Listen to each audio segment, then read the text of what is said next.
Bonjour à toutes et à tous, bienvenue dans ce nouveau prototype JavaScript.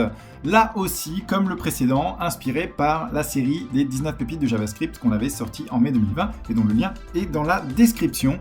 Aujourd'hui, on va voir les pièges et les bonnes manières, les astuces pour trier efficacement un tableau de données, même dans des contextes linguistiques ou syntaxiques compliqués, sans avoir besoin de faire un appel serveur et de passer par la base, qui d'ailleurs ne trie pas toujours mieux que nous.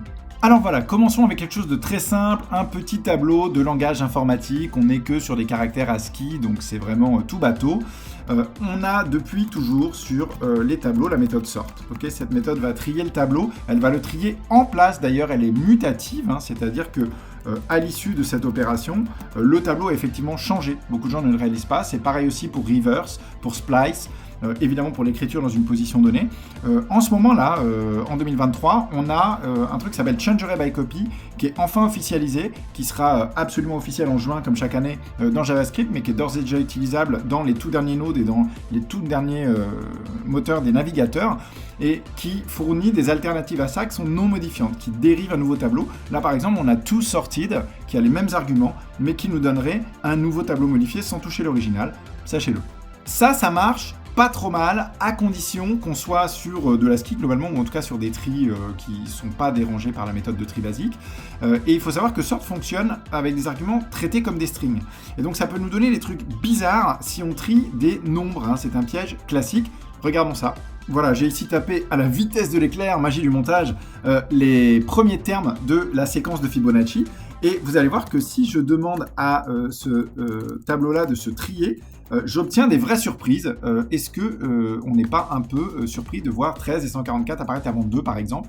Eh bien c'est parce que, étant donné que nos tableaux sont en JavaScript dynamiquement typés, chaque élément peut avoir un type différent, JavaScript ne peut pas préemptivement vérifier l'homogénéité de type pour réaliser un tri, ce serait inutilement lent, et donc il va aller vers une conversion universelle. La seule conversion universelle en JavaScript, c'est la conversion vers string, et il va donc les traiter vraiment comme des strings. C'est jamais ce que tu veux quand tu as un tableau de nombres, c'est l'occasion de voir que la méthode sort, en fait, elle prend ce qu'on appelle un comparateur.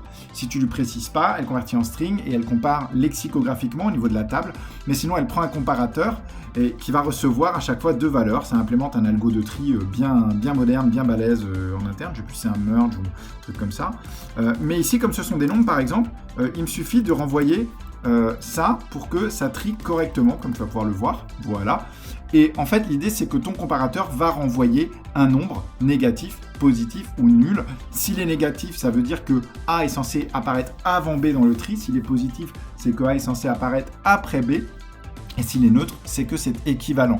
Donc ce comparateur, il va être appelé autant de fois que nécessaire par l'algorithme de tri sous-jacent. Et du coup, si tu veux trier en ordre croissant, ici, des nombres, tu vas faire A-B, puisque si A est plus petit, A-B va bien donner un négatif. Et du coup, A apparaîtra effectivement avant. Il suffirait d'inverser, B-A, pour trier le plus grand d'abord, etc., etc. Alors, au niveau des textes, parce que la plupart du temps quand même on va trier les textes, c'est là où il y a de la complexité, on est vite limité par le côté lexicographique. Exemple, je prends ici des noms plus issus de la vraie vie, il y a des majuscules, il y a des minuscules, il y a des diacritiques, il y a un angstrom sur Marc, il y a un E accent aigu pour Elodie, et je veux trier ça. Eh bien ce tri va pas être ouf, il va pas être dingo, puisque Elliot va apparaître avant Maxence, d'accord, mais Elodie, elle est tout à la fin. Vous voyez ça régulièrement dans des vraies applications. Christophe apparaît après Mork, parce que il démarre par une minuscule, mais avant Elodie, puisque les diacritiques majuscules sont encore après les minuscules non accentuées. Mork apparaît après Maxence, parce que le A angstrom est après le A et de loin, en fait, Donc, c'est pas du tout un ordre naturel. Alors, il se trouve que la plupart du temps, tu peux te débrouiller comme ça en utilisant juste une méthode sur les strings qui est là aussi depuis extrêmement longtemps et qui s'appelle local compare.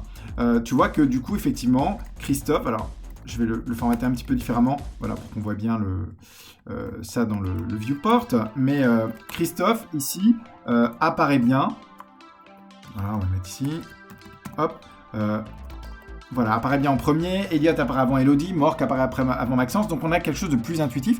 Local compare en fait est une méthode définie sur les strings qui va réaliser une comparaison conforme au local par défaut. Là mon local par défaut, moi, par exemple en ce moment il est en français, et il se trouve que la plupart des locals occidentaux par exemple convergent raisonnablement sur les critères de tri, donc ça permet de faire le nécessaire. Local compare est un comparateur, il va renvoyer un nombre signé, hein, comme on a déjà évoqué. Mais lorsque tu veux contrôler le local dans lequel tu tries, tu dis ah bah ouais mais non là je veux trier en japonais par exemple ou en hongrois, voilà des choses comme ça, ou que tu veux aller plus loin dans le tri, ça va être un petit peu limitatif. Tu vas devoir travailler sur quelque chose de plus fin. Alors pour ça, on a l'API NTL comme d'habitude qui vient à notre secours. Donc on peut mettre en place ici par exemple ce qu'on va appeler un collator. Donc cette API NTL, elle fait partie de la bibliothèque standard du langage, hein, c'est le standard ECMA 402, qui est géré par le même groupe, le TC39, qui gère le standard ECMA 262, qui est JavaScript. Hein. Et on va lui préciser donc une langue, par exemple le français métropolitain. Voilà. Et ici, du coup, ce que je peux faire, c'est juste lui passer un collator.compare. Voilà. Et on va avoir ce tri qui va bien. D'accord ? Donc, ça me permet déjà de contrôler le local dans lequel je veux faire le tri et éviter d'être juste dépendant du local en vigueur pour des raisons X ou Y de mon environnement. Mais, qu'est-ce qui se passe si je veux aller un petit peu plus loin ? Prenons par exemple ce tableau. Pour le coup, on est dans de l'ASCII, il n'y a même pas de question de diacritique ou de choses comme ça. Mais lorsque je vais trier là-dedans, qu'est-ce qui se passe ? Eh bien, je vais avoir le Nimbus 2000 qui est avant le Nimbus 3 et qui est avant le Nimbus 400 parce que, encore une fois, je trie l'intégralité de la string, certes en fonction d'un local, mais faute de règles spécifiques, ça reste l'ordre lexicographique. Et le 2 est avant le 3, qui est avant le 4, etc. Comment est-ce que je peux dire à mon système, oui, attention, il y a des segments numériques là-dedans et eux doivent être triés de façon numérique. Un petit peu, pour ceux qui connaissent un peu Unix, comme l'argument "-n" de la commande sort. Eh bien, on a des options dans INTL Collator, et notamment on a une option qui s'appelle Numeric True.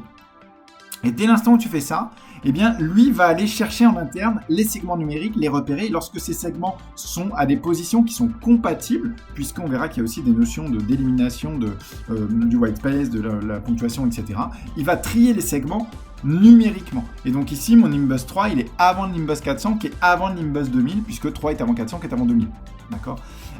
Et il pourrait y avoir d'autres segments textuels derrière qui eux-mêmes, à numéro égal, seraient traités en textuel, etc., etc. Et on peut avoir plusieurs segments numériques également, avec du tri multiclé.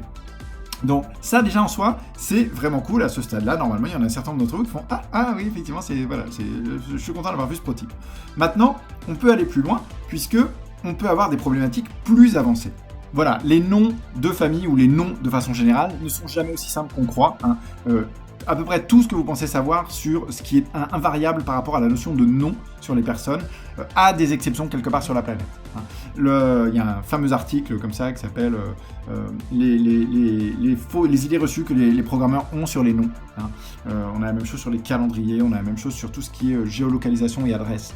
Le monde est beaucoup plus complexe que ça. Et ici, par exemple, j'ai des noms, peut-être c'est des noms d'utilisateurs, peut-être c'est les noms qu'eux ont choisis librement, leur pseudo ou autre, et je veux les trier d'une manière qui soit intuitive. Et le problème là-dedans, c'est que même avec un collator, eh ben, Jean The J va apparaître avant Jean Pascal, qui lui-même apparaît avant Jeanne. Pourquoi ? Parce qu'il y a des éléments de ponctuation. En fait, l'espace, notamment, apparaît avant les tirets. Le tout avant les lettres minuscules également, dans la table, en lexicographique. Donc, on a ce tri qui n'est pas forcément celui que l'on voudrait. Et on peut demander à collator, toujours, d'ignorer la ponctuation. On a une option comme ça, Ignore Punctuation, qu'on peut mettre à true. Et là, qu'est-ce qu'on découvre ? On découvre Jeanne avant Jean-Pascal, puisque ce deuxième N, en fait, il est avant le P de Jean-Pascal. Et Jean-Pascal lui-même est avant Jean The Louis, indépendamment des guillemets français ici, des guillemets chevrons, indépendamment des espaces, sécables ou insécables, ou ce que vous voulez, demi-fine, insécable, etc. Donc on a quelque chose de vraiment, vraiment cool. Et pour aller au bout, au boss de fin de niveau de ça, je vous montre un dernier exemple. Alors je me suis permis pour le coup de dézoomer un petit peu la fonte pour que vraiment vous puissiez voir l'intégralité du tableau. Ici, on est sur un tableau qu'on peut imaginer par exemple sur peut-être un site de vente de meubles ou des choses comme ça. On a des dimensions comme ça, ces dimensions elles sont exprimées de différentes manières. Avec des espaces, des vrais signes multipliés, il peut y avoir de l'insécable, il y a des unités, il y a éventuellement des petites astérisques pour indiquer que oui, mais attention, il y a peut-être une mention qui dit attention, cette profondeur-là ou cette largeur-là est calculée de telle manière. Et évidemment, si on trie ça, par défaut, c'est un peu l'enfer, il n'y a pas de segment numérique, il n'y a rien.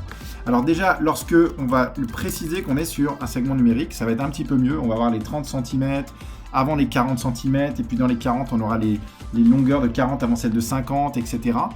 Donc ça, c'est pas mal. Par contre, ce qui est un peu dommage, tu vois, c'est que le 40 cm étoile, par exemple, il apparaît après le 40 x 50, alors que c'est un 40 x 45. Et donc là, c'est pareil, c'est de la ponctuation. Et donc, en mettant les deux, on va avoir un tri qui est vraiment nickel. C'est-à-dire qu'on va vraiment avoir mon 30-40 avant le 40-40, avant le 40-45, qui est avant le 40-50, avant le 150 et avant le 100-120. Donc là, indépendamment de tout ce qu'on peut avoir comme ponctuation, comme segment textuel ou pas, on a un tri qui est vraiment propre, qui est vraiment intuitif, et tout ça gratuitement, juste avec le INTL Collector, qui fait partie de l'ensemble merveilleux des INTL. Vous vous rappelez peut-être des prototypes qu'on a pu faire il y a un certain temps sur le formatage intelligent des dates, des intervalles de dates, des distances de dates. Tout ça, ça vient de INTL et il y a énormément d'autres choses dans l'API. Voilà, j'espère que ce prototype vous a plu. Moi, personnellement, tout ce qui touche à INTL et à quel point ça nous facilite la vie, puis ça rend le code beaucoup plus robuste indépendamment du local, j'adore, c'est vraiment une des choses que je kiffe. Et on a d'autres prototypes sous le coude pour ce genre de petites astuces un peu rapides, un peu fraîches. Donc n'hésitez pas à vous abonner si ce n'est pas déjà fait, à partager autour de vous, à nous faire part de vos commentaires, vos remarques, vos questions. On les lit avec intérêt, on y répond le plus vite possible. Et puis à lâcher un pouce bleu si ce prototype vous a plu. On a hâte de vous revoir, à très bientôt.